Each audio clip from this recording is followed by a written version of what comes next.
Sanskrit General 2019 admission onwards, semester 2nd, Indian philosophical traditions, theories and concepts. Unit 1, Epistemology. Pramanas in major philosophical systems based on Nyaya model, the nature and concept of Jnana, essentially focusing on Mimamsa, Advaita Vedanta and Buddhist systems. Epistemology of Jainism, nature of knowledge, kinds of knowledge, Nayavada, Syadvada, means of valid knowledge in Nyaya, Vaisheshika, definition and classification of knowledge, Pramanas, Pratyaksha, Nirvikalpa and Savikalpa, Laukika and Alaukika, Anumana, definition and nature of Anumana, Vyapti, Swarthanumana and Pararthanumana, Hetwabhasa, kinds, Shabda, classification of Shabda, kinds of Shabda, Upamana, theory of valid knowledge and theory of error. Purva Mimamsa, the source of knowledge, theory of truth and error. Swadapramanyavada, Pramanas, Prabhakara and Kumarilabhatta, major points of difference, self and knowledge, nature of reality, concept of dharma. Advaita Vedanta of Shankara, reality of Atman, Brahman as the ultimate reality, doctrine of Maya, phenomenal world levels of reality, Vivarthavada, individual self, Jiva and Sakshin, knowledge and liberation, theory of knowledge and theory of error according to different systems. Pramana. Pramana literally means proof and means of knowledge. In Indian philosophies, Pramana are the means which can lead to knowledge and serve as one of the core concepts in Indian epistemology. It is a theory of knowledge and encompasses one or more reliable and valid means by which human beings gain accurate true knowledge. The focus of Pramana is how correct knowledge can be acquired, how one knows, how one doesn't, and to what extent knowledge pertinent about someone or something can be acquired. Indian philosophical systems consider 6 pramanas as the way to know the truth. These are Pratyaksha, Anumana, Upamana, Shabda, Arthabati and Anupalabdhi. പ്രമാണം എന്നാൽ അറിയാനുള്ള മാർഗങ്ങൾ എന്നാണ് ലളിതമായി മനസ്സിലാക്കാൻ കഴിയുന്നത്. Indian തത്വചിന്തയിൽ അറിവിലേക്ക് നയിക്കുന്ന മാർഗമാണ് പ്രമാണം. പ്രമാണശാസ്ത്രം അഥവാ ജ്ഞാനശാസ്ത്രം എല്ലാ ദാർശനിക പദ്ധതികളിലെയും പ്രധാന ചർച്ചാവിഷയമാണ്. പ്രമാണശാസ്ത്രം അറിവിനെ സംബന്ധിച്ച സിദ്ധാന്തമാണ്. ഏതൊരു വിഷയത്തെ സംബന്ധിച്ചും അതിൻ്റെ ശരിയായ അറിവിനെ മനസ്സിലാക്കുന്നതിന് പ്രമാണശാസ്ത്രം സഹായകമാകുന്നു. ഭാരതീയ ദാർശനിക പദ്ധതികളിൽ ഓരോ ശാഖയും വ്യത്യസ്ത പ്രമാണശാസ്ത്ര പദ്ധതികളെ അവലംബിച്ചാണ് അവരുടെ സത്താശാസ്ത്രത്തെ അവതരിപ്പിക്കുന്നത്. പ്രധാനമായും പ്രമാണങ്ങളെ 6 തിരിച്ച് മനസ്സിലാക്കുന്നു. അവ പ്രത്യക്ഷം, അനുമാനം, ഉപമാനം, ശബ്ദം, അർത്ഥാപത്തി, അനുപലബ്ധി എന്നിവയാണ്. ഭാരതീയ ദാർശനിക ശാഖകളെ അവയുടെ വേദപ്രാമാണ്യമനുസരിച്ച് 2 തിരിക്കാം. അവ ആസ്തികമെന്നും നാസ്തികമെന്നും അറിയപ്പെടുന്നു. വേദത്തെ പ്രമാണമായി അംഗീകരിക്കുന്നവയെ ആസ്തിക ദർശനങ്ങളെന്നും അംഗീകരിക്കാത്തവയെ നാസ്തിക ദർശനങ്ങളെന്നും കണക്കാക്കി പോരുന്നു. ആസ്തിക ദർശനങ്ങൾ 6 എണ്ണമാണ്. അവ സാങ്ക്യം, യോഗം, ന്യായം, വൈശേഷികം, പൂർവമീമാംസ, ഉത്തരമീമാംസ അഥവാ വേദാന്തം എന്നിവയാണ്. നാസ്തിക ദർശനങ്ങൾ 3 എണ്ണം. അവ ബുദ്ധിസം, ജൈനിസം, ചാർവാക ദർശനം എന്നിവയാണ്. മീമാംസ.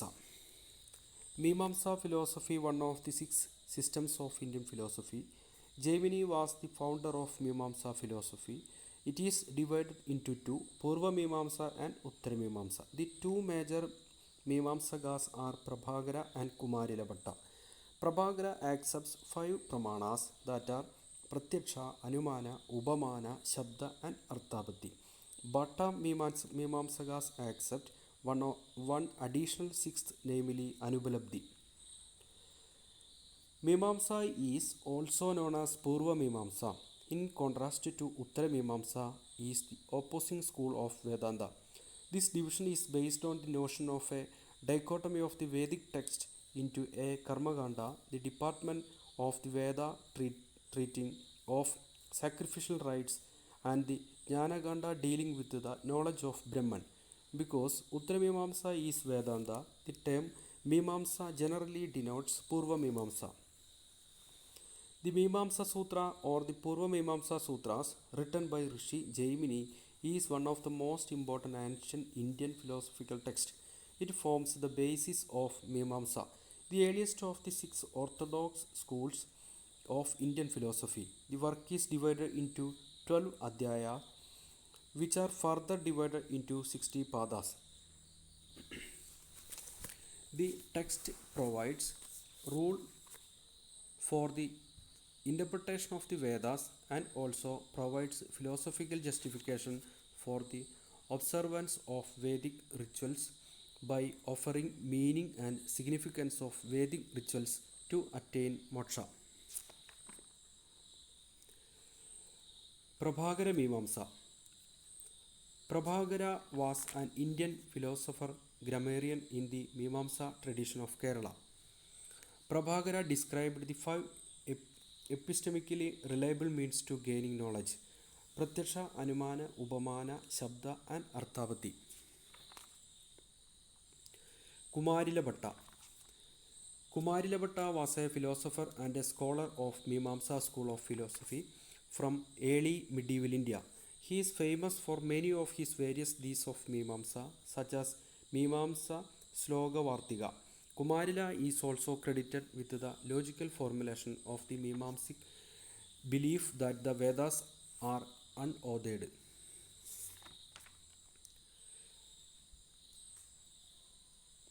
വേദത്തിലെ കർമ്മകാണ്ഡത്തെ ആസ്പദമാക്കി സൃഷ്ടിക്കപ്പെട്ടിട്ടുള്ള ആസ്തിക ദർശനങ്ങളിലൊന്നാണ് മീമാംസാ ദർശനം. മീമാംസാ ദർശനത്തെ രണ്ടായി തിരിക്കാം. അവ പൂർവമീമാംസയെന്നും ഉത്തരമീമാംസയെന്നും അറിയപ്പെടുന്നു. മീമാംസാ ദർശനത്തിൻ്റെ സ്ഥാപകൻ ജൈമിനി മഹർഷിയാണ്. ജൈമിനിയുടെ മീമാംസാ സൂത്രമാണ് മീമാംസാ ദർശനത്തിൻ്റെ അടിസ്ഥാന ഗ്രന്ഥം. ഡോക്ടർ രാധാകൃഷ്ണൻ്റെ അഭിപ്രായത്തിൽ ജൈമിനിയുടെ കാലം ക്രിസ്തുവിന് മുൻപ് 4-ാം നൂറ്റാണ്ടിലാണെന്ന് കണക്കാക്കുന്നു. ജൈമിനിയുടെ മീമാംസാ സൂത്രങ്ങൾക്ക് ശബരസ്വാമി എഴുതിയ ഭാഷ്യം പ്രശസ്തമാണ്. പൂർവമീമാംസാ ദർശനത്തിലെ ഏറ്റവും അറിയപ്പെടുന്ന ദാർശനികൻ കുമാരില ഭട്ടനാണ്. ശ്ലോകവാർത്തികം, തന്ത്രവാർത്തികം എന്നിവ അദ്ദേഹത്തിൻ്റെ പ്രധാന കൃതികളാണ്. മീമാംസാ ദർശനത്തിലെ മറ്റൊരു വിഭാഗമാണ് പ്രഭാകര മീമാംസാ വിഭാഗം. ഭട്ടവിഭാഗം 6 പ്രമാണങ്ങളെ അംഗീകരിക്കുന്നു. അവ പ്രത്യക്ഷം, അനുമാനം, ഉപമാനം, അർത്ഥാപത്തി, അനുപലബ്ധി, ആപ്തവാക്യം എന്നിവയാണ്. പ്രമാണങ്ങളെയും അവയുടെ പ്രവർത്തന രീതികളെയും സംബന്ധിച്ച് ഭട്ട പ്രഭാകര വിഭാഗങ്ങൾ തമ്മിൽ അഭിപ്രായ വ്യത്യാസങ്ങളുണ്ട്. കുമാരില ഭട്ടൻ്റെ മതപ്രകാരം ആത്മാവ് സ്വന്തം പ്രഭയാൽ സ്വയം പ്രകാശിതമാണ്. അതിനാൽ ആത്മാവിൻ്റെ നിലനിൽപ്പിന് മറ്റു തെളിവുകൾ ആവശ്യമില്ല എന്ന് കരുതുന്നു. പ്രഭാകര മതവും ബൗദ്ധദാർശനിക ധാരകളും ചില കാര്യങ്ങളിൽ ഒരേ അഭിപ്രായക്കാരാണ്.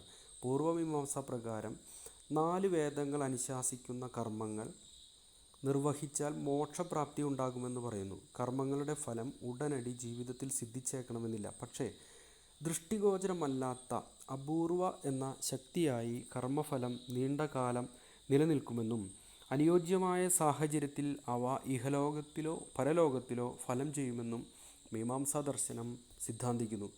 കർമ്മത്തെ കൂടാതെ മോക്ഷത്തിനായി മീമാംസാ ദർശനം ജ്ഞാനത്തെ അനുശാസിക്കുന്നു. Advaita Vedanta. Uttara Mimamsa or Advaita Vedanta, one of the 6 systems of Indian philosophy. The term Advaita refers to the idea that Brahman alone is ultimately real. The world is an illusory appearance of Brahman, and the true self, Atman, is not different from Brahman. Advaita Vedanta traces its roots to the oldest Upanishads. It relies on 3 textual sources called the Prasthanatrayi. Advaita Vedanta accepts 6 pramanas that are Pratyaksha, Anumana, Upamana, Shabda, Arthapati and Anupalabdhi. Advaita Vedanta literally non-duality is a school of Indian philosophy and is a classic system of spiritual realization in Indian tradition. The term Advaita refers to the idea that Brahman alone is ultimately real. The phenomenal transient world is an illusory appearance of Brahman, and the true self, Atman, is not different from Brahman. Advaita Vedanta traces its roots to the oldest Upanishads. It relies on three textual sources called the Prasthanatrayam. It gives a unifying interpretation of the whole body of Upanishads. The Brahma Sutra and the Bhagavad Gita. Advaita Vedanta is the oldest extended subschool of Vedanta, which is one of the six orthodox philosophies.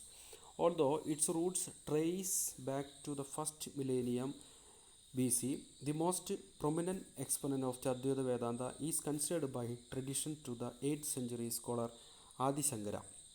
In Advaita philosophy, phenomenal world as mere illusory appearance of plurality, experienced through the sense impressions by ignorance and illusion superimposed on the sole reality of Brahman. They seek moksha through recognizing these illusionaries of the phenomenal world and acquiring vidya of one's true identity as Atman and the identity of Atman and Brahman. അദ്വൈത തത്വങ്ങളെ സംയോജിപ്പിച്ച ആദ്യ വ്യക്തി ശങ്കരാചാര്യരാണ്. അദ്ദേഹത്തിൻ്റെ കാലം AD 758 മുതൽ 820 വരെയാണ്, ഏകദേശം 8-ാം നൂറ്റാണ്ട്. എന്നാൽ ചരിത്രപരമായി ഈ ആശയത്തിൻ്റെ ആദ്യ വക്താവ് ശങ്കരാചാര്യരുടെ പരമഗുരുവായ ഗൗഡപാദരെയാണ് കണക്കാക്കുന്നത്. ഭാരതീയ ദാർശനിക പദ്ധതികളിൽ ഒരു പ്രധാന ശാഖയാണ് അദ്വൈത വേദാന്തം. അദ്വൈത വേദാന്ത പ്രകാരം ജീവാത്മാവും പരമാത്മാവും എന്നത് രണ്ടല്ല, ഒന്നു തന്നെയാണ്. ചന്ദ്രബിംബം വിവിധ കുടങ്ങളിലെ ജലത്തിൽ തട്ടി അനേകമായി പ്രതിഫലിക്കുന്നത് പോലെ ഓരോ മനുഷ്യനിലുമുള്ള ജീവാത്മാവ് ആ മനുഷ്യനിലെ അവിദ്യയിൽ തട്ടി ബ്രഹ്മം തന്നെ പ്രതിഫലിക്കുന്നതാണ്. ഒരു ജീവാത്മാവ് ബ്രഹ്മജ്ഞാനം നേടി തൻ്റെ ഉള്ളിലുള്ള അവിദ്യ ഇല്ലാതാവുമ്പോൾ താൻ ബ്രഹ്മമാണെന്ന് ആ ജീവാത്മാവ് സ്വയം മനസ്സിലാക്കുന്നു. അദ്വൈത വേദാന്തം മോക്ഷപ്രാപ്തിക്ക് ജ്ഞാനമാർഗത്തിന് മുൻതൂക്കം കൊടുക്കുന്നു. അദ്വൈത വേദാന്തം 6 പ്രമാണങ്ങളെ അംഗീകരിക്കുന്നു. അവ പ്രത്യക്ഷം, അനുമാനം, ഉപമാനം, ശബ്ദം, അർത്ഥാപത്തി, അനുപലബ്ധി എന്നിവയാണ്. അദ്വൈത വേദാന്ത പ്രകാരം ബാഹ്യലോകത്തിനു സ്വന്തവും സ്വതന്ത്രവുമായ നിലനിൽപ്പില്ല. ബാഹ്യലോകം നിലനിൽപ്പിനായി ബ്രഹ്മത്തെ ആശ്രയിക്കുന്നു. അതുവഴി ബാഹ്യലോകം ആപേക്ഷിക യാഥാർത്ഥ്യവും ബ്രഹ്മം പരമമായ യാഥാർത്ഥ്യവുമാകുന്നു. അദ്വൈത വേദാന്തത്തിൻ്റെ അവിഭാജ്യ ഘടകമാണ് മായാവാദം. ഇതനുസരിച്ച് ബാഹ്യലോകത്തിൻ്റെ സത്ത അനിർവചനീയമാണ്. യാഥാർത്ഥ്യത്തിന് സഗുണവും നിർഗുണവുമായി 2 തലങ്ങൾ അദ്വൈത ദർശനത്തിലുണ്ട്. അദ്വൈത വേദാന്തത്തിൻ്റെ അടിസ്ഥാന ഗ്രന്ഥങ്ങളാണ് പ്രസ്ഥാനത്രയം. അവ ഭഗവത്ഗീത, ബ്രഹ്മസൂത്രം, ഉപനിഷത്ത് എന്നിവയാണ്. ദ്വൈതം, വിശിഷ്ടാദ്വൈതം തുടങ്ങിയ വിവിധ വേദാന്ത ദാർശനിക പദ്ധതികളാണ് ഉള്ളത്. വിശിഷ്ടാദ്വൈതത്തിൻ്റെ സ്ഥാപകൻ രാമാനുജാചാര്യരാണ്. അദ്ദേഹത്തിൻ്റെ ബ്രഹ്മസൂത്ര ഭാഷ്യം ശ്രീഭാഷ്യം എന്ന പേരിൽ അറിയപ്പെടുന്നു. അദ്വൈതത്തിലെ നിർഗുണ ബ്രഹ്മത്തിനു പകരം വിശിഷ്ടാദ്വൈതം എല്ലാ ഗുണങ്ങളുമുള്ള ഈശ്വരനെ പരമസത്യമായി കാണുന്നു. മധ്വാചാര്യനാണ് ദ്വൈത വേദാന്തത്തിൻ്റെ സ്ഥാപകൻ. ദ്വൈത വേദാന്ത പ്രകാരം ആത്മാവും ബ്രഹ്മവും തമ്മിൽ ബന്ധമില്ല. ദ്വൈത സിദ്ധാന്തത്തിലെ മോക്ഷമാർഗം, ഭക്തിമാർഗം, കർമ്മമാർഗം, ജ്ഞാനം എന്നിവയാണ്. ദ്വൈത സിദ്ധാന്തത്തിലെ മോക്ഷമാർഗം, ഭക്തി, കർമ്മം, ജ്ഞാനം എന്നിവയാണ്. Buddhism, one of 3 non-Vedic schools of Indian philosophy. Gautama Buddha was the founder of Buddhism. Buddhist philosophy mainly divided into 2, Hinayana and Mahayana. Again, it is categorized into 4, Vaibhashika, Sautrantika, Yogacara and Madhyamika. 4 noble truths and Ashtanga Marga is the major philosophy of Buddhism. Buddhism accepts 2 pramanas that are Pratyaksha and Anumana. ഭാരതീയ ദാർശനിക പദ്ധതികളിൽ, പ്രത്യേകിച്ച് നാസ്തിക ദർശനങ്ങളിൽ പ്രധാനപ്പെട്ട ദർശനമാണ് ബുദ്ധദർശനം. ക്രിസ്തുവിന് മുൻപ് 6-ാം ശതകത്തിൽ ജീവിച്ചിരുന്ന ഗൗതമ ബുദ്ധൻ്റെ പ്രബോധനങ്ങളിൽ നിന്നും ഉത്ഭവിച്ചതാണ് ബൗദ്ധദർശനം. വേദപ്രമാണങ്ങളെ അംഗീകരിക്കാത്ത ഒരു പ്രധാന നാസ്തിക ദർശനമാണ് ബുദ്ധദർശനം. മനുഷ്യജീവിതത്തിൽ ദുഃഖത്തിനു കാരണമെന്ത്, അവയ്ക്ക് എന്തു പരിഹാരമുണ്ട് എന്നുള്ള അന്വേഷണങ്ങൾക്കൊടുവിൽ ഗൗതമ ബുദ്ധനു ലഭിച്ച ജ്ഞാനദർശനമാണ് ഈ ദർശനധാരയുടെ ആധാരം. ആദ്യകാലത്ത് വാമൊഴിയിലൂടെ പ്രചരിച്ചിരുന്ന ബുദ്ധൻ്റെ പ്രഭാഷണങ്ങൾ പിന്നീട് ത്രിപിടകങ്ങൾ എന്ന പേരിൽ ഗ്രന്ഥങ്ങളായി പാലി ഭാഷയിൽ സമാഹരിക്കപ്പെട്ടു. ഇവയാണ് ബുദ്ധദർശനത്തിലെ ആധികാരിക ഗ്രന്ഥങ്ങൾ. 3 പിടകങ്ങളാണ് പ്രധാനമായും ഉള്ളത്. അവ വിനയപിടകം, സുത്തപിടകം, അഭിധമ്മപിടകം എന്നിവയാണ്. അഭിധമ്മപിടകത്തിലാണ് തത്വദർശനങ്ങൾ പ്രധാനമായി വിവരിച്ചിരിക്കുന്നത്. ബൗദ്ധദർശനത്തെ പ്രധാനമായും രണ്ടായി തിരിക്കാം. അവ ഹീനയാനമെന്നും മഹായാനമെന്നും പറയാം. വീണ്ടും 4 ഉപശാഖകളായി ബൗദ്ധദർശനം മാറുന്നു. അവ മാധ്യമികം, യോഗാചാരം, വൈഭാഷികം, സൗത്രാന്തികം എന്നിവയാണ്. ബൗദ്ധദർശനം പ്രധാനമായും 2 പ്രമാണങ്ങളെ സ്വീകരിക്കുന്നു. അവ പ്രത്യക്ഷ പ്രമാണവും അനുമാന പ്രമാണവുമാണ്. ബൗദ്ധദർശനത്തിലെ പ്രധാന തത്വമാണ് ആര്യസത്യങ്ങളും അഷ്ടാംഗമാർഗങ്ങളും. ദുഃഖം, ദുഃഖകാരണം, ദുഃഖനിവാരണം, ദുഃഖനിവാരണ മാർഗങ്ങൾ എന്നിവയാണ് 4 ആര്യസത്യങ്ങൾ. ബുദ്ധമതത്തിലെ അതിപുരാതനവും അടിസ്ഥാനപരവുമായ ഒന്നാണ് അഷ്ടാംഗമാർഗങ്ങൾ. ദുഃഖമയമായ ജീവിതത്തെ ദുഃഖവിമുക്തമാക്കി നിർവ്വാണത്തിൽ പരിലയിപ്പിക്കുന്നതിനുള്ള 8 വഴികളാണ് അഷ്ടാംഗമാർഗങ്ങൾ. അഷ്ടാംഗമാർഗങ്ങൾ ഇവയാണ്: സദ്ദൃഷ്ടി, സത്ചിന്ത, സദ്വചനം, സത്കർമ്മം, സജ്ജീവനം, സത്ശ്രമം, സത്ശ്രദ്ധ, സദ്ധ്യാനം എന്നിവ.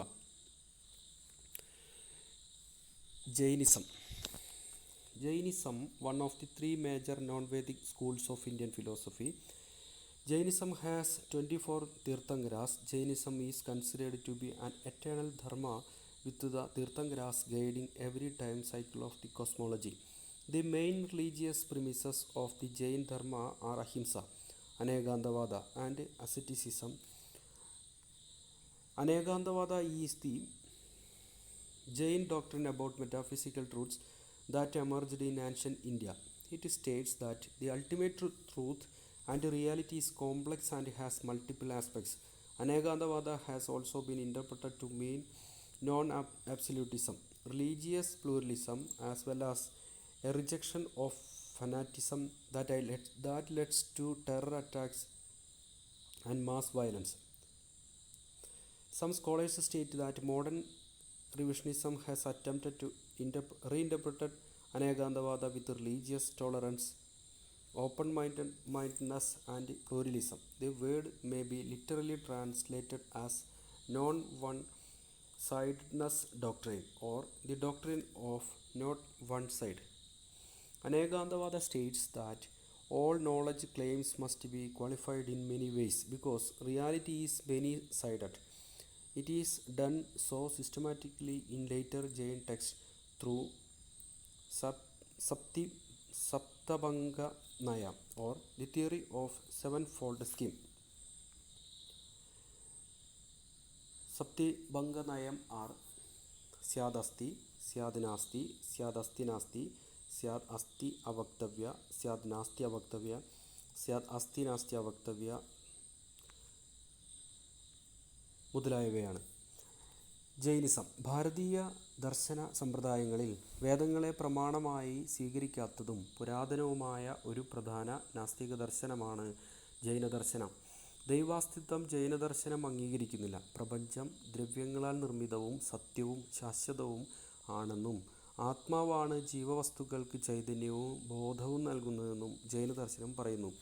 BC 6-ാം നൂറ്റാണ്ടിൽ ജീവിച്ച വർദ്ധമാന മഹാവീരനാണ് ജൈനമതസ്ഥാപകൻ എന്ന് കരുതിപ്പോരുന്നു.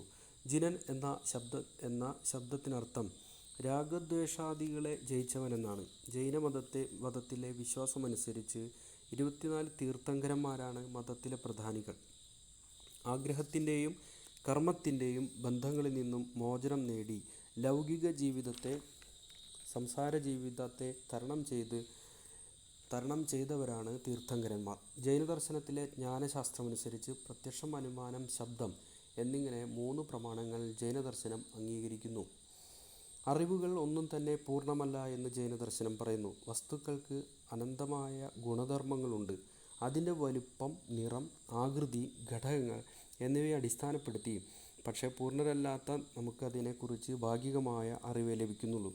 ആയതുകൊണ്ട് എല്ലാ പരാമർശങ്ങളിലും സ്യാദ് അഥവാ ഒരുപക്ഷേ എന്ന് മുൻകൂട്ടി ഉൾപ്പെടുത്തി പറയുന്നു.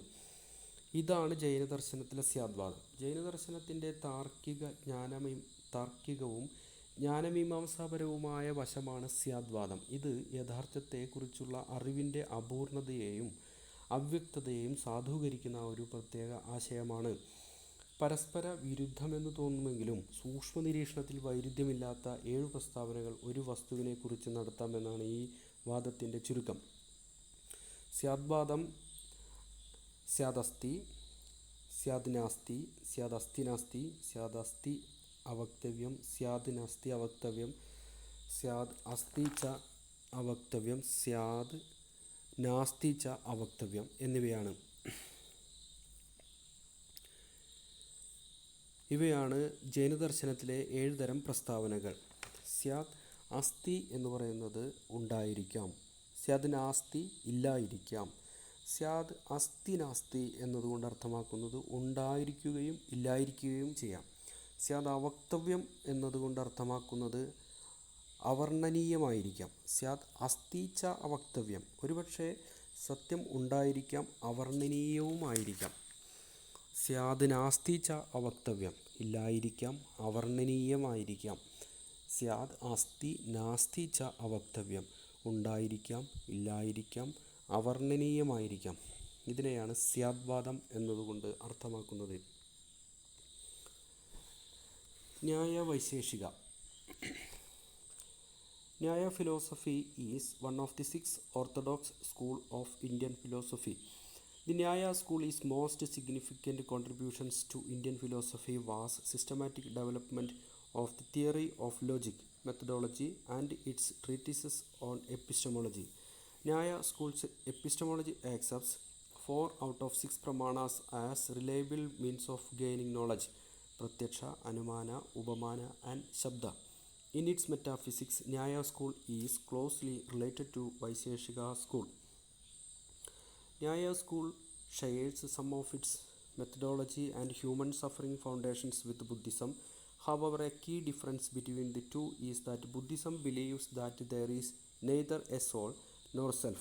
Nyaya school, like other schools of Indian philosophy, believes that there is a soul and self, with liberation as a state of removal of ignorance, wrong knowledge, the gain of correct knowledge and unimpeded continuation of self.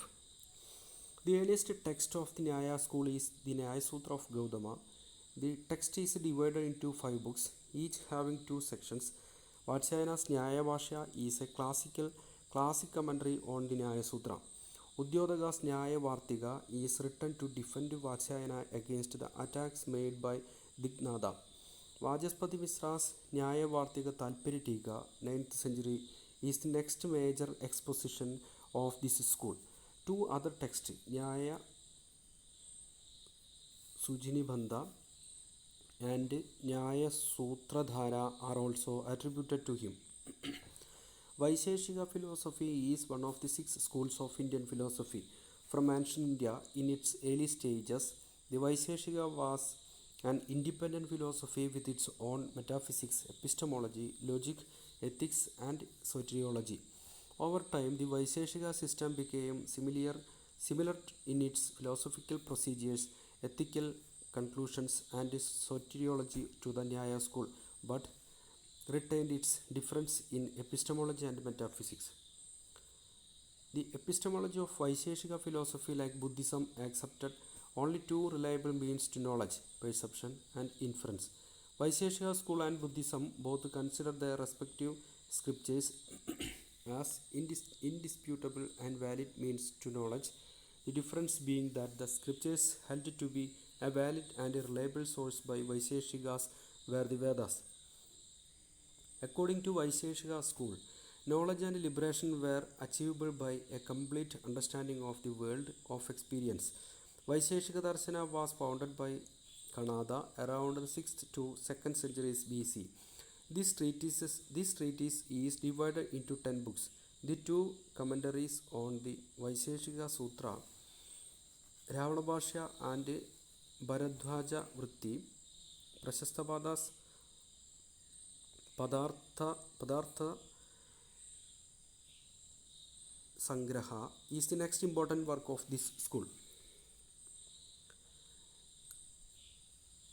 ക്രിസ്തുവിന് മുൻപ് 2-ാം ശതകത്തിൽ ജീവിച്ചിരുന്ന ഗൗതമ മുനിയാണ് ന്യായദർശനത്തിൻ്റെ പ്രയോക്താവ്. വേദങ്ങളെ പ്രമാണമായി അംഗീകരിക്കുകയും സ്വതന്ത്രമായ അടിസ്ഥാനമുള്ളതുമായ ഒരു ആസ്തിക ദർശനമാണ് ന്യായദർശനം. ഗൗതമ മുനിയുടെ ന്യായസൂത്രം എന്ന കൃതിയാണ് ന്യായദർശനത്തെ സംബന്ധിച്ച ആധികാരികമായ ഗ്രന്ഥം. ന്യായഭാഷ്യം, ന്യായവാർത്തികം, ന്യായവാർത്തിക താൽപ്പര്യടീക, ന്യായമഞ്ജരി തുടങ്ങിയ പല കൃതികളും ന്യായദർശനത്തിലുണ്ട്. യുക്തിപരമായ അന്വേഷണത്തിലൂടെ യഥാർത്ഥ സത്യത്തിലെത്തുക എന്ന സമ്പ്രദായമാണ് ന്യായദർശനം മുന്നോട്ട് വയ്ക്കുന്നത്. പ്രാചീന ന്യായദർശനത്തിലെ ഗ്രന്ഥങ്ങളിൽ വാദപ്രതിവാദങ്ങളിൽ എങ്ങനെ ന്യായദർശന സിദ്ധാന്തങ്ങൾ സമർത്ഥിക്കണം എന്നാണ് മുഖ്യമായും വിവരിച്ചിരിക്കുന്നത്. ഗംഗേശോപാധ്യായൻ്റെ തത്വചിന്താമണി എന്ന ഗ്രന്ഥത്തോടെയാണ് നവ്യന്യായദർശനത്തിൻ്റെ തുടക്കം. ന്യായം യുക്തിപരമായ യഥാർത്ഥ വാദമാണ്. ഭൗതിക വസ്തുക്കൾ മനസ്സിൽ നിന്നും വിഭിന്നമായ സ്വതന്ത്രമായ നിലനിൽപ്പുള്ളവയാണെന്നും ആശയങ്ങളും വികാരങ്ങളും മനസ്സിൽ മാത്രമുള്ളവയാണെന്നും വാദിക്കുന്നു.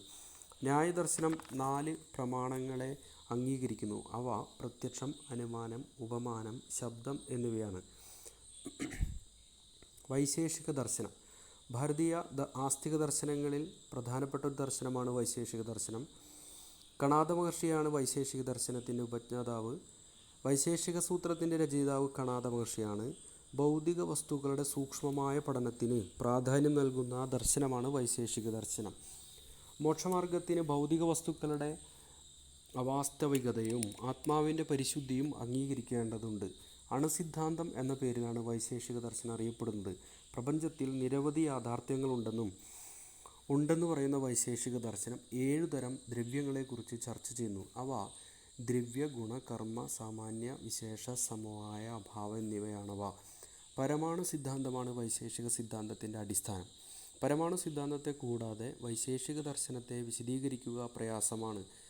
പരമാണുവാദം അനുസരിച്ച് ഭൂമി, ജലം, വായു, അഗ്നി എന്നിവയുടെ കണങ്ങൾ പല വിധത്തിലും അനുപാതത്തിലും കൂടിച്ചേർന്നാണ് ലോകത്തിലുള്ള എല്ലാം ഉണ്ടായത് എന്ന് സമർത്ഥിക്കുന്നു. വിവിധ കണങ്ങൾ കൂടിച്ചേർന്നുണ്ടായ സംയുക്തങ്ങൾ അനശ്വരമല്ല. അവയ്ക്ക് സ്വന്തവും സ്വതന്ത്രവുമായ നിലനിൽപ്പില്ല. എന്നാൽ സംയുക്തമല്ലാത്ത അവസ്ഥയിൽ കണങ്ങൾ അനശ്വരവും സ്വന്തമായ നിലനിൽപ്പുള്ളതുമാണ്. വൈശേഷിക ദർശനപ്രകാരം ആത്മാവിൻ്റെ ഒരു ഗുണമാണ് ബോധം, ആത്മാവിൻ്റെ സത്ത അല്ല. മോക്ഷമാർഗങ്ങളായി വൈശേഷിക ദർശനം ആദ്യം ജ്ഞാനത്തെയും പിന്നീട് സഹായക സ്ഥാനത്ത് കർമ്മത്തെയും കണക്കാക്കുന്നു. പ്രത്യക്ഷ പ്രമാണം. പ്രത്യക്ഷ in Indian philosophy perception, the first of the 5 means of knowledge or pramanas that enable a person to have correct cognitions of the world. Pratyaksha is of 2 kinds, direct perception and remembered perception.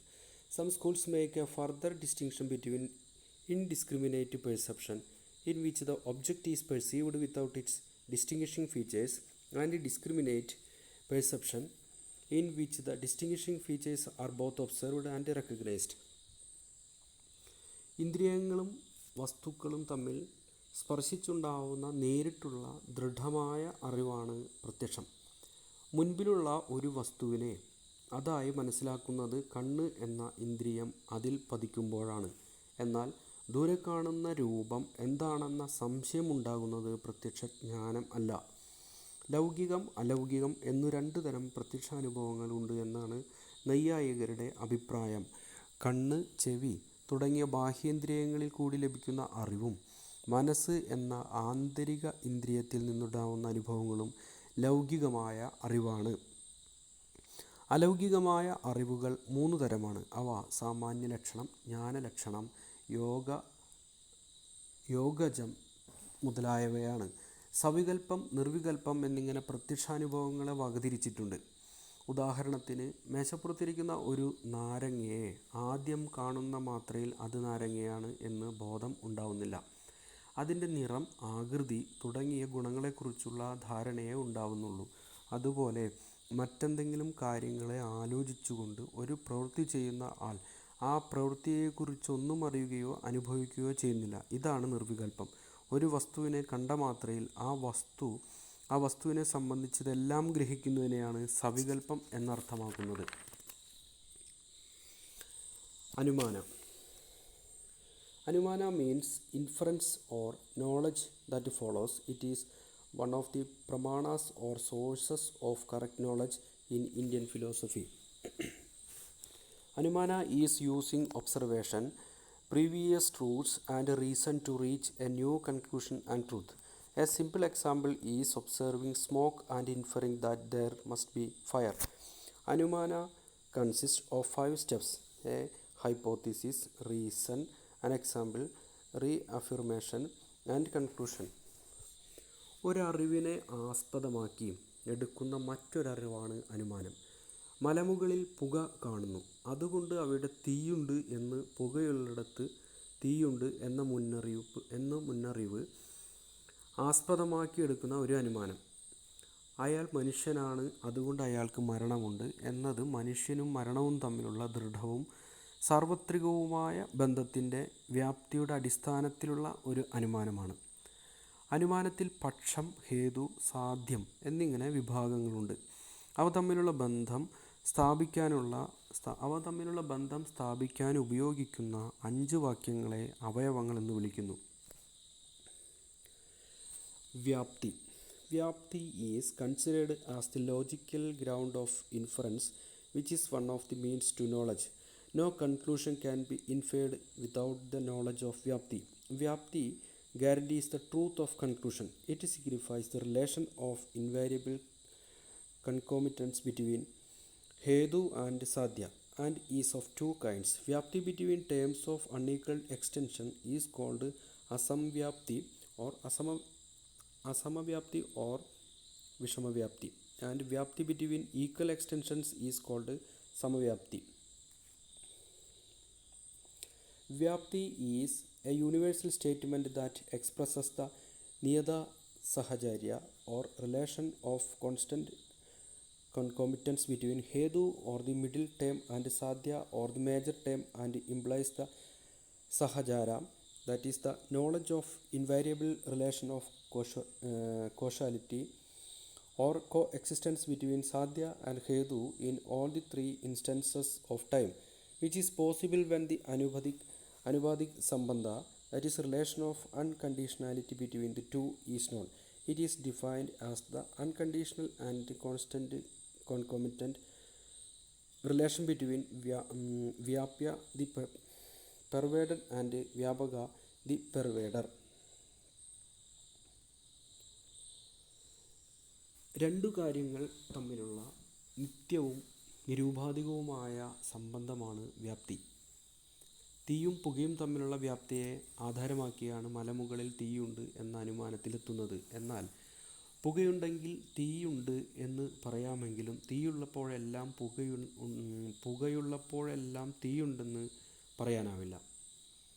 ചുട്ട് ചുവന്ന ഒരു ഇരുമ്പുഗോളം പുകയുണ്ടാക്കുന്നില്ല. ഇങ്ങനെ ഒരു വശത്തേക്കു മാത്രം സാധ്യമാകുന്ന വ്യാപ്തി അസമവ്യാപ്തി അല്ലെങ്കിൽ വിഷമവ്യാപ്തി എന്നാണ് അറിയപ്പെടുന്നത്. Shabda. Shabda means relying on word, testimony of past or present reliable experts, specifically the Shruti Vedas. Shabda Pramana as a concept which means reliable expert testimony. The schools of Indian philosophy which consider it epistemically valid suggest that a human being needs to know numerous facts, and with the limited time and energy available, he can learn only a fraction of those facts and truths directly. The reliability of the source is important, and legitimate knowledge can only come from the Shabda of reliable sources. ശബ്ദപ്രമാണം. വാക്കിൽ നിന്ന് ലഭിക്കുന്ന സാധുവായ അറിവാണ് ശബ്ദം. വിശ്വസനീയരായ ആളുകൾ അന്യരുടെ മാർഗദർശനത്തിനായി സത്യസന്ധമായി പറയുന്ന വാക്കുകൾ ശരിയായ രീതിയിൽ മനസ്സിലാക്കുമ്പോഴാണ് അത് പ്രമാണമായി പരിഗണിക്കാവുന്നത് എന്നാണ് ന്യായവാദം സിദ്ധാന്തിക്കുന്നത്. വിശ്വസനീയമായി സാധാരണയാളുകളും ദിവ്യരായവരും വിശുദ്ധ ഗ്രന്ഥങ്ങളിലും ലോകത്തിലെ അനുഭവേദ്യമായ കാര്യങ്ങളെക്കുറിച്ച് പറയുന്നത് ദൃഷ്ടാർത്ഥമെന്നും നേരിട്ടറിയാൻ കഴിയാത്ത കാര്യങ്ങളെക്കുറിച്ചുള്ളത് അദൃഷ്ടാർത്ഥമെന്നും പറയുന്നു. ഉപമാന. ഉപമാന means comparison and analogy. Some Indian philosophical schools consider it as a proper means of knowledge. Upamana in Indian philosophy, the fourth of the five means by which one can have valid cognitions of the world. Upamana describes knowledge imparted by means of analogy. For example, when the meaning of the word Gavaya is unknown, the similarity of the name to the word Gauss will provide knowledge that Gavaya is in the bovine family. ഉപമാനം വാക്കും അത് സൂചിപ്പിക്കുന്ന വസ്തുവും കാര്യവും തമ്മിലുള്ള ബന്ധത്തെ ആസ്പദമാക്കിയുള്ള അറിവാണ് ഉപമാനം. കാട്ടുമൃഗങ്ങളെ കണ്ടിട്ടില്ലാത്ത ഒരാളോട് അതു കാട്ടുമൃഗമാണ് എന്ന് അറിവുള്ള ഒരാൾ പറയുന്നു. പിന്നീട് അയാൾ കാട്ടിൽ നിന്നും അത്തരം ഒരു മൃഗത്തെ തിരിച്ചറിയുന്നത് ഉപമാനത്തിലൂടെയാണ്. ചാർവാക ദാർശനികർ ഉപമാനം ഒരു പ്രമാണമായി അംഗീകരിക്കുന്നില്ല. എന്നാൽ ബൗദ്ധദർശനം ഉപമാനത്തെ ഒരു പ്രമാണമായി അംഗീകരിക്കുന്നു.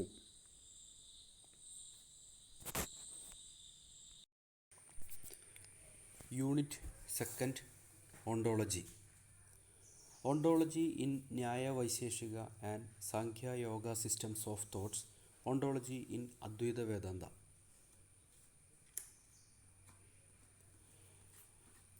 Indian philosophical traditions are deeply engaged with ontology, the study of being, since clarity about the nature of reality is at the heart of three intimately connected goals: knowledge, proper conduct, and liberation from the continued suffering that is part of all human existence. Ontology is the theory of being or reality. Ontology must be preceded by epistemology, since if one cannot investigate the ultimate nature of the reality without prior criticism of the organ of knowledge. As a matter of fact, epistemology and ontology are so intimately related to each other that one cannot stand without the other. Nyaya Vaisheshika. Nyaya is primarily concerned with the conditions of correct thinking and means of acquiring a true knowledge of reality. Vaisheshika develops metaphysics and ontology on the basis of 7 categories. Padarthas. They accept as true whatever is established by reason. Nyaya Vaisheshika school is the chief exponent of pluralistic realism. Sankhya and Yoga. Classical Sankhya is rigidly dualistic. It accepts the independent reality of Prakriti and Purusha, which are radically different from each other.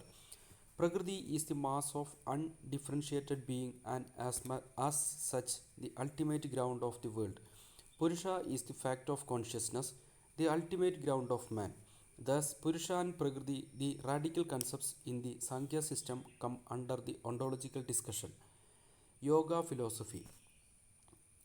Yoga philosophy accepts the theory of guna from Sankhya.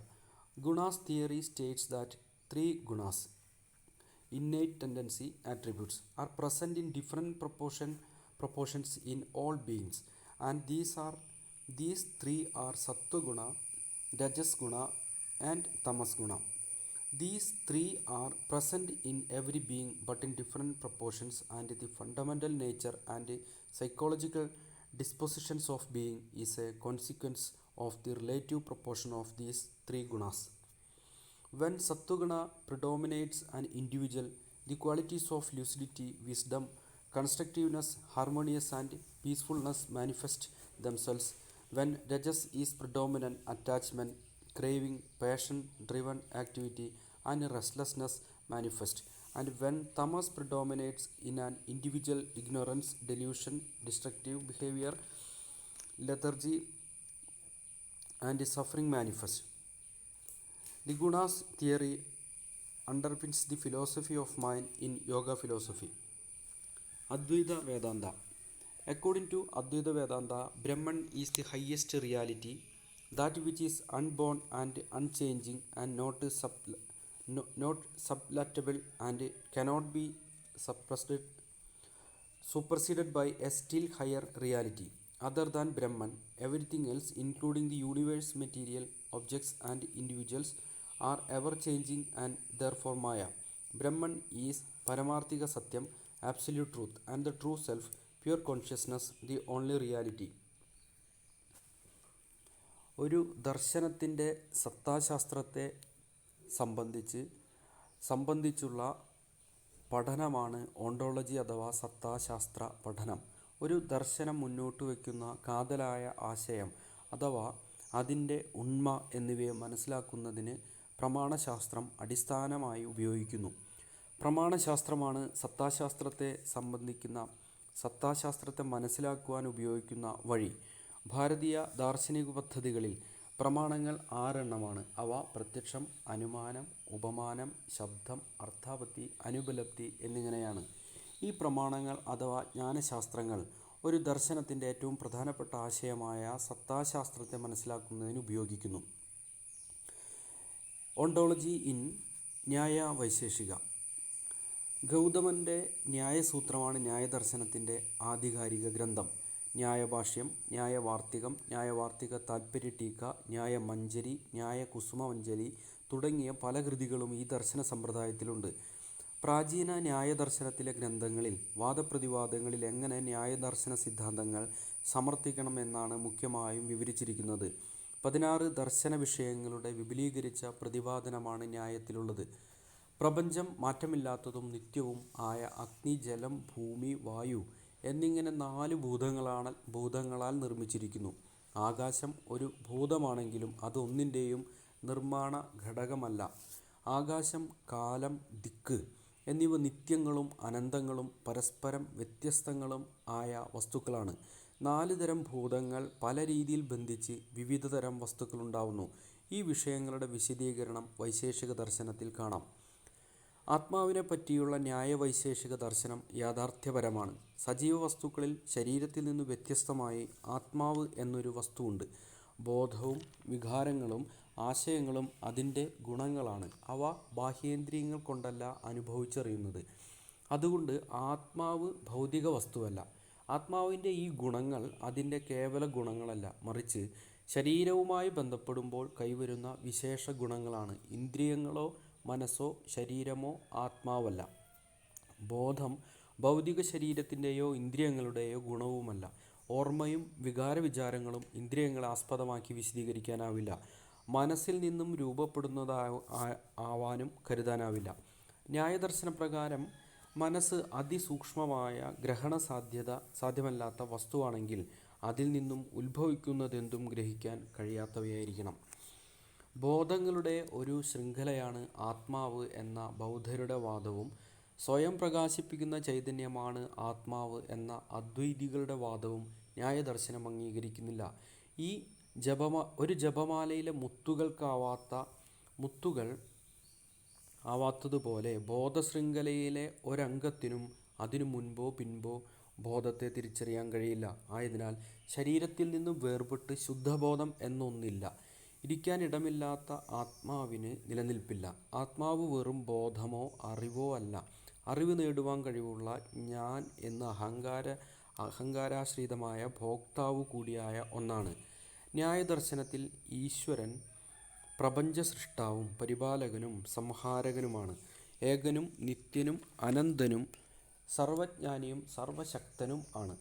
ഭൗതികമായ കണങ്ങൾ, ദിക്ക്, സമയം, ആകാശം, മനസ്സ്, ആത്മാവ് തുടങ്ങിയ ശാശ്വത വസ്തുക്കൾ ഉപയോഗിച്ച് ധർമാർത്ഥം ലോകം സൃഷ്ടിച്ചിരിക്കുന്നു. ലോകത്തിലെ ജീവാത്മാക്കൾ അവരവരുടെ കർമ്മഫലം അനുസരിച്ച് സുഖദുഃഖങ്ങൾ അനുഭവിക്കുന്നു. ന്യായദർശനപ്രകാരം കർമ്മഫലങ്ങളുടെ പ്രയോജകകർത്താവും സുഖദുഃഖങ്ങളുടെ അന്തിമവിധികർത്താവും ആണ് ഈശ്വരൻ. കണാദമുനിയുടെ വൈശേഷിക ദർശനം വസ്തുക്കളുടെ സൂക്ഷ്മമായ അന്വേഷണത്തിനു പ്രാധാന്യം നൽകുന്നു. ബൗദ്ധദർശനത്തിനു മുൻപും വൈശേഷിക ദർശനം നിലനിന്നിരുന്നതായി കണക്കാക്കുന്നു. വൈശേഷിക സൂത്രമാണ് വൈശേഷിക ദർശനത്തിൻ്റെ ആധികാരികമായ ഗ്രന്ഥം. വൈശേഷിക സൂത്രത്തിന് പ്രശസ്തവാദരുടെ ഭാഷ്യമുണ്ട്. 2 പ്രമാണങ്ങളെ വൈശേഷിക ദർശനം അംഗീകരിക്കുന്നു. അവ പ്രത്യക്ഷം, അനുമാനം എന്നിവയാണ്. പ്രപഞ്ചത്തിനെ നിരവധി യാഥാർത്ഥ്യങ്ങളുടെ ഒരു സംഘാതമായി വൈശേഷിക ദർശനം കാണുന്നു. അവയെ 7 വിഭാഗങ്ങളായി സജ്ജീകരിച്ചിരിക്കുന്നു. അവ ദ്രവ്യഗുണകർമ്മ സാമാന്യ വിശേഷ സമവായ ഭാവം എന്നിവയാണ്. പരമാണു സിദ്ധാന്തമാണ് വൈശേഷിക ദർശനത്തിൻ്റെ കാതൽ. കണികാവാദം എന്നറിയപ്പെടുന്ന പരമാണുവാദമനുസരിച്ച് ഭൂമി, ജലം, വായു, അഗ്നി എന്നിവയുടെ കണങ്ങൾ പല വിധത്തിലും അനുപാതത്തിലും കൂടിച്ചേർന്നതാണ് ലോകത്തിലുള്ള എല്ലാം ഉണ്ടായത്. വിവിധ കണങ്ങൾ കൂടിച്ചേർന്നുണ്ടായ സംയുക്തങ്ങൾ അനശ്വരമല്ല, അവയ്ക്ക് സ്വതന്ത്രമായ നിലനിൽപ്പില്ല. എന്നാൽ സംയുക്തമല്ലാത്ത അവസ്ഥയിൽ കണങ്ങൾ അനശ്വരവും സ്വന്തമായ നിലനിൽപ്പുള്ളതുമാണ്. കണങ്ങളെ സൃഷ്ടിക്കാനോ നശിപ്പിക്കാനോ സാധ്യമല്ല. കണങ്ങളുടെ ചലനത്തിനും അതുമൂലം മറ്റു കണങ്ങളുമായുള്ള കൂടിച്ചേരലിനും കാരണം ഈശ്വരനാണ്. വൈശേഷിക ദർശനപ്രകാരം ആത്മാവിൻ്റെ ഒരു ഗുണമാണ് ബോധം, ആത്മാവിൻ്റെ സത്ത അല്ല. സാംഖ്യം. കപിലമുനിയുടെ സാംഖ്യദർശനത്തിൻ്റെ ആധികാരിക ഗ്രന്ഥം സാംഖ്യസൂത്രമാണ്. എന്നാൽ ഈശ്വരകൃഷ്ണൻ്റെ സാംഖ്യകാരികയാണ് വ്യാപകമായി ഉപയോഗിക്കുന്ന സാംഖ്യദർശനിക ഗ്രന്ഥം. ഒന്നിനെയും ആശ്രയിക്കാതെ സ്വതന്ത്രമായി നിലനിൽപ്പുള്ള പ്രകൃതി, പുരുഷൻ എന്നീ രണ്ട് യാഥാർത്ഥ്യങ്ങളെ സാംഖ്യം വിശദീകരിക്കുന്നു. ഇതിൽ പ്രകൃതിക്ക് ജഡസ്വഭാവമാണുള്ളത്. എന്നാൽ പുരുഷൻ ചൈതന്യമുള്ളതും സംവാദത്തിന് ശക്തവുമാണ്. പ്രപഞ്ചത്തിൽ അനേകം പുരുഷൻ ഉണ്ടെന്നും അവയുടെ മോക്ഷത്തിനായി പ്രകൃതി അനുസ്യൂതം പരിണമിക്കുന്നുവെന്നും സാംഖ്യദർശനം പറയുന്നു. സാംഖ്യദാർശനികർ പരിണാമവാദികളാണ്. കാര്യകാരണ സിദ്ധാന്തത്തിൽ സാംഖ്യദർശനം വിശ്വസിക്കുന്നു. കാര്യം കാരണത്തിൽ നിന്നും ഭിന്നമല്ല. കാരണം പരിണമിച്ചുണ്ടായതാണ് കാര്യം. കാര്യം നാമത്തിലും രൂപത്തിലും കാരണത്തിൽ നിന്ന് വ്യത്യസ്തമാകാമെങ്കിലും രണ്ടിൻ്റെയും സത്ത ഒന്നുതന്നെയെന്ന് സാംഖ്യദർശനം കണക്കാക്കുന്നു.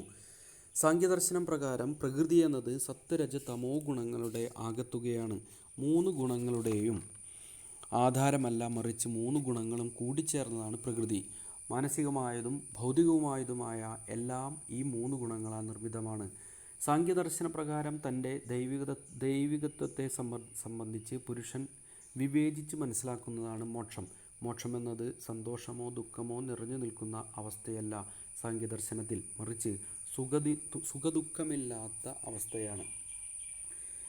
സാംഖ്യവുമായി ചേർന്ന് നിൽക്കുന്ന ദാർശനിക ശാഖയാണ് യോഗദർശനം. സാംഖ്യം കൂടുതലും സൈദ്ധാന്തികമാണെങ്കിൽ യോഗദർശനം സാംഖ്യസിദ്ധാന്തങ്ങളെ പ്രായോഗികവൽക്കരിക്കുന്നു. പതഞ്ജലി മഹർഷിയുടെ യോഗസൂത്രമാണ് യോഗദർശനത്തിൻ്റെ മൂലകൃതി. സാംഖ്യദർശനത്തിൽ നിന്നും വ്യത്യസ്തമായി യോഗദർശനം ഈശ്വരനെ അംഗീകരിക്കുന്നു. എന്നാൽ ലോകസൃഷ്ടാവോ പരിപാലകനോ ആയിട്ടല്ല, മറിച്ച് പ്രകൃതിയുടെ സന്തുലിതാവസ്ഥ നിയന്ത്രിക്കുന്ന ശക്തിയായാണ്. അതുവഴി പരിണാമപ്രക്രിയയ്ക്ക് ഈശ്വരൻ കാരണമാകുന്നു. സാംഖ്യദർശനം പോലെ തന്നെ യോഗദർശനവും അനേക പുരുഷന്മാർ അഥവാ ആത്മാവ് ഉണ്ടെന്ന് പറയുന്നു. യോഗദർശനം മോക്ഷപ്രാപ്തിക്ക് മാനസികവും ശാരീരികവുമായ ചിട്ടവട്ടങ്ങൾ നിഷ്കർഷിക്കുന്നു. അവ അഷ്ടാംഗയോഗം എന്നറിയപ്പെടുന്നു. അവ യമ, നിയമ, ആസന, പ്രാണായാമ, പ്രത്യാഹാര, ധാരണ, ധ്യാന, സമാധി ഇങ്ങനെ 8 ഘടകങ്ങളിലൂടെ മോക്ഷപ്രാപ്തിയിലേക്ക് യോഗി സഞ്ചരിക്കേണ്ടതുണ്ട് എന്ന് യോഗദർശനം സിദ്ധാന്തിക്കുന്നു. അദ്വൈത വേദാന്തം. വേദാന്തത്തിൻ്റെ 3 ഉപദർശനങ്ങളിലൊന്നാണ് അദ്വൈത വേദാന്തം. ദ്വൈതവും വിശിഷ്ടാദ്വൈതവുമാണ് വേദാന്തത്തിൻ്റെ മറ്റു ഉപദർശനങ്ങൾ. അദ്വൈതം എന്നാൽ രണ്ട് അല്ലാത്തത് എന്നാണ് അർത്ഥം. ജീവാത്മാവും പരമാത്മാവും ഒന്നാകുന്ന അവസ്ഥ. വേദാന്തത്തിൻ്റെ അടിസ്ഥാന ഗ്രന്ഥങ്ങൾ പ്രസ്ഥാനത്രയങ്ങളാണ്. അവ ഭഗവത്ഗീത, ഉപനിഷത്ത്, ബ്രഹ്മസൂത്രം എന്നിവയാണ്. അദ്വൈത സിദ്ധാന്ത പ്രകാരം സത്യം എന്നത് 3 കാലങ്ങളിലും മാറാതെ നിൽക്കുന്നത് എന്നാണ് അർത്ഥമാക്കുന്നത്. മാറ്റം എന്നത് നേരത്തെ ഉണ്ടായ അവസ്ഥയുടെ മരണവും ഇപ്പോഴത്തെ അവസ്ഥയുടെ ജനനവുമാണ്. അതുകൊണ്ട് തന്നെ മാറ്റമില്ലാത്തതിനു മാത്രമേ ജനനമരണത്തിനതീതമായിരിക്കാനാകൂ. അദ്വൈത സിദ്ധാന്ത പ്രകാരം സത്യമായത് ഒന്ന് മാത്രമേയുള്ളൂ. ലോകം മിഥ്യയാണ്. ലോകം എന്തെന്നാൽ സൃഷ്ടി നടന്നിട്ടേയില്ല. ലോകം എന്നത് സൃഷ്ടി നടന്നിട്ടേയില്ലാത്ത ഒന്നാണ്. സത്യം മറയ്ക്കപ്പെട്ടപ്പോൾ സത്യത്തിനു മുകളിൽ കയറിൽ പാമ്പിനെ എന്ന പോലെ കാണപ്പെട്ട ഒരു മിഥ്യാദർശനം മാത്രമാണ് ലോകം. കയറിനു പകരം നാം കണ്ടതായി തോന്നിയ പാമ്പ് ഇല്ലാതെയായാൽ കയറിനെ തിരിച്ചറിയാൻ മാത്രം മതിയാകും. അതേസമയം കയറിൻ്റെ സ്ഥാനത്ത് പാമ്പിനെ കണ്ടുകൊണ്ടിരിക്കുന്ന സമയമത്രയും അത് പാമ്പ് തന്നെയാണ് എന്ന വിശ്വാസം എല്ലാ അർത്ഥത്തിലും രൂഢമൂലമായിരിക്കുന്നു. ഇതാണ് ശങ്കരാചാര്യരുടെ രജു സർപ്പ വിവേകം കൊണ്ടർത്ഥമാക്കുന്നത്. ആത്യന്തിക സത്യം ഒന്നു മാത്രമേയുള്ളൂ, അതുതന്നെയാണ് ബ്രഹ്മം, ആത്മാവ്. തത്വമസി എന്ന ഛാന്ദോക്യോപനിഷത്തിലെ മഹാവാക്യം എന്ന വേദവാക്യത്തിലൂടെ തദ് എന്ന നീയും ത്വം എന്ന ബ്രഹ്മവും ഒന്നാകുന്നു എന്ന് ഉപദേശിക്കപ്പെടുന്നു. അതുകൊണ്ട് അദ്വൈത വേദാന്തത്തിൽ എപ്പോഴും നേഹനാനാസ്തി കിഞ്ചന, രണ്ടാമതായി യാതൊന്നും തന്നെ ഇല്ല എന്ന് പറയപ്പെടുന്നു. Psychical apparatus in Indian philosophy, Unit 3. Specifically focusing on Sankhya Yoga and Advaita Vedanta, ideas, thoughts and concepts regarding mind, its nature, its different phases, its components, different phases of evolution of mind, the process of evolution in Sankhya, Chitta and its varieties, Bhumikas in Yoga, Sukshma Sharira, its components, Antakarana Panchakosha, the concept of 4 phases of mind, the nature of mind. In Sankhya philosophy, the mind evolves as a sattva aspects of attributes or gunas. It evolves with the 5 organs of perception and 5 organs of motion. The subtle or atomic parts of the sense perception evolve with the tamas aspect of 3 attributes. The combination of these with the help of rajas becomes an aspect of mind itself. The mind also carries out the order of will and becomes an instrument in the actions of an individual. Yoga deals with the control of thought waves of the mind.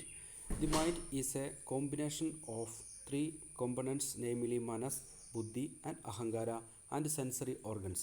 Manas is an aspect of chitta which receives all the impressions from the outside world. Buddhi is the determinative faculty which distinguishes between good and bad and righteous and unrighteous aspects of things and thoughts. Ahankara is the egoistic aspect of mind and personality which owns the impressions.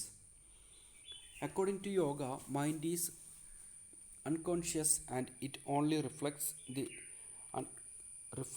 the consciousness of the self of Purusha. Thus, the knowledge received as a result of our experience with the outside world is only an objective experience, and the self is not associated with it at all. The experiences with the outside world are the result of objects. Senses contact the external world through perception, mind, ego, and buddhi. Hence, a person suffers from joy, sorrow, and delusion as a result of the creation of thought waves in the mind. According to Advaita Vedanta, the mind is a subtle substance. It is neither atomic nor infinite in size, but it is said to be of Madhyama Parinama, medium size, which may be taken to mean that it pervades the body of the particular jiva to which it belongs. The mind of each jiva is different. It has a beginning, as is proved by such Shruti statements as Brahman projected the mind. The mind, which is called internal organ, is produced from the sattva part of all the 5 subtle elements together. It is known by 4 different names according to the function. The 4 names are Manas, Buddhi, Chittam and Ahankara. Semantic tools of Purva Mimamsa. Mimamsa as science of interpretation, tools of interpretation, 6 types of lingas, Upasamhara, Abhyasa, Apurvada, Phala, Arthavada and Shrutyadi, Shruti, Linga, Samakya, etc. One of the 6 traditional schools of Indian philosophy that deals with the interpretation of the Vedas. It is also called Karma Mimamsa and Purva Mimamsa, as they are distinguished from Uttara Mimamsa or Vedanta. The founder of Mimamsa is considered to be Jaimini, who lived between the 4th century BC and the 2nd century of the Common Era. Jaimini expounded the ideas of Mimamsa in the form of sutras. Jaimini in his Mimamsa Sutra presents material activity and its result as the whole of reality. He and later proponents of Karma Mimamsa philosophy teach that material existence is endless, that there is no liberation. For Mimamsas, the cycle of karma is perpetual and the best one can aim for is higher birth among the Devas.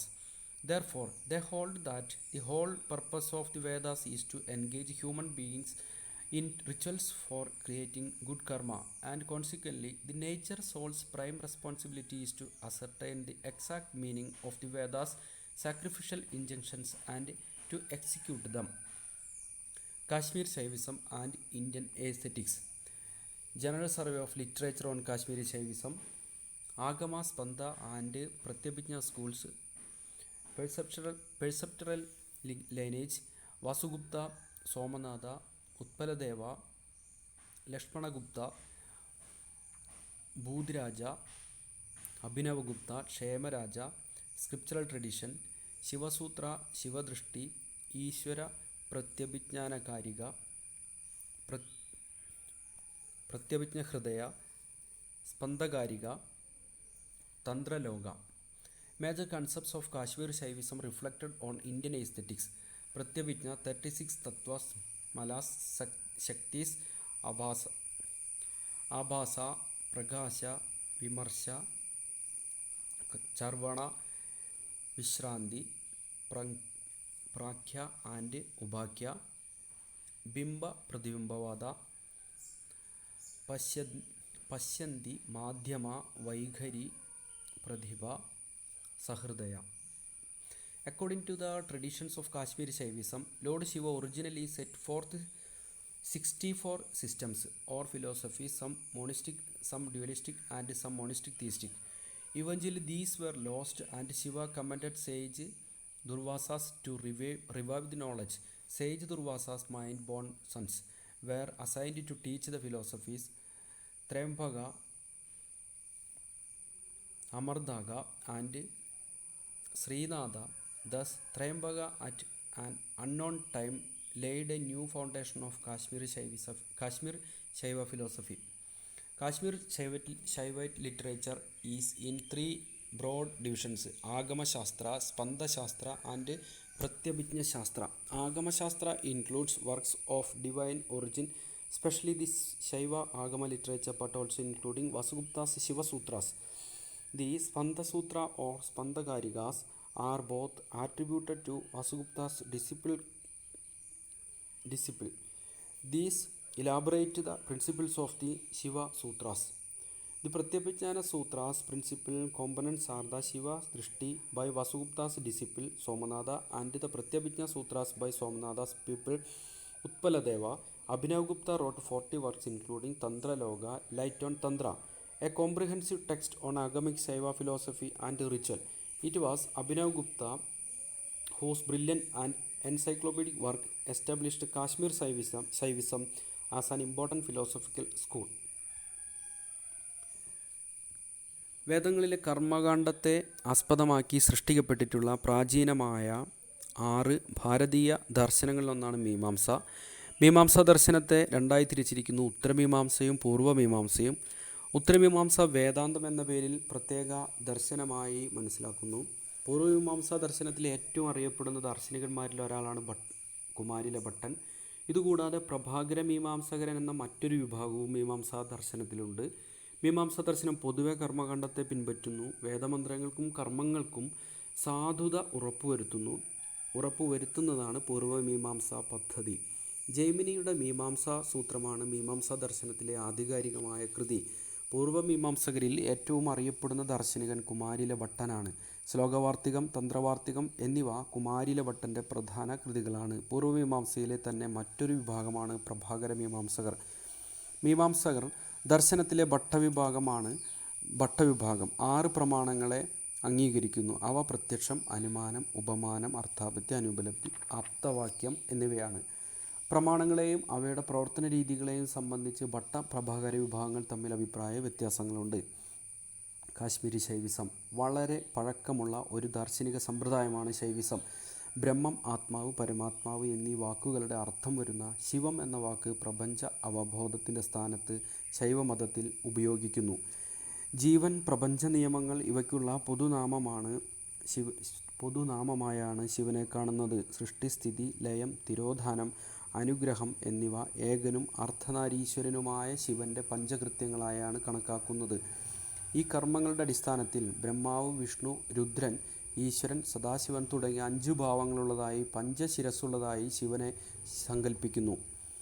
ആകാശം, വായു, അഗ്നി, ജലം, ഭൂമി എന്നീ പഞ്ചഭൂതങ്ങളിലും സൂര്യൻ, ചന്ദ്രൻ എന്നിവയിലും മനുഷ്യ ശരീരത്തിലും ശിവം സ്ഥിതി ചെയ്യുന്നു. ശൈവ സിദ്ധാന്തമനുസരിച്ച് 96 തത്വങ്ങളെക്കുറിച്ച് പ്രതിപാദിക്കുന്നു. കൂടാതെ ഭസ്മലോപനം, തപോവേഷം, യോഗ്യമല്ലാത്ത വേഷങ്ങൾ, തപോനിന്ദ കൊണ്ടുള്ള ദോഷം തുടങ്ങിയ വിഷയങ്ങളും ശൈവ സിദ്ധാന്തത്തിൽ പ്രതിപാദിക്കുന്നു. ശാക്തേയ മതവുമായി വളരെ അടുത്ത ബന്ധമാണ് ശൈവദർശനത്തിലുള്ളത്. ശൈവമതത്തിൽ ദ്വൈതവാദം, അദ്വൈതവാദം എന്നിവയെ അടിസ്ഥാനമാക്കിയ 2 വിഭാഗങ്ങളുണ്ട്. ജ്ഞാനയോഗത്തിന് പ്രാധാന്യം നൽകുന്ന അദ്വൈതവാദികൾ ശ്രീശങ്കരനെ പിന്തുടരുമ്പോൾ ഭക്തിയോഗത്തിന് പ്രാധാന്യം നൽകുന്ന ദ്വൈതികൾ ശൈവസിദ്ധന്മാരെ പിന്തുടരുന്നതായി കാണാം. ദ്വൈതികളും ഭക്തിയോഗ വിശ്വാസികളുമായ ശൈവർ മധ്യകാലഘട്ടത്തിൽ 3 പ്രധാന ശാഖകളായി രൂപം പ്രാപിച്ചതായി കാണാം. ഉത്തരഭാരതത്തിൽ പ്രചരിച്ച കാശ്മീരി ശൈവിസം, ദക്ഷിണ ഭാരതത്തിൽ പ്രധാനമായും കർണാടകയിൽ പ്രചരിച്ച വീരശൈവധർമ്മം, തമിഴ്നാട്ടിൽ വികസിതമായ ശൈവ സിദ്ധാന്തം എന്നിവയാണവ. ഈ ശാഖകളിലെല്ലാം അടിസ്ഥാനപരമായി ഒരേ തത്വങ്ങളും ഒരേ ആരാധനകളുമാണ് പ്രചരിച്ചിരിക്കുന്നതെങ്കിലും ആചാരക്രമങ്ങളിൽ കാലദേശങ്ങൾക്കനുസൃതമായി വ്യത്യാസങ്ങൾ കാണാം.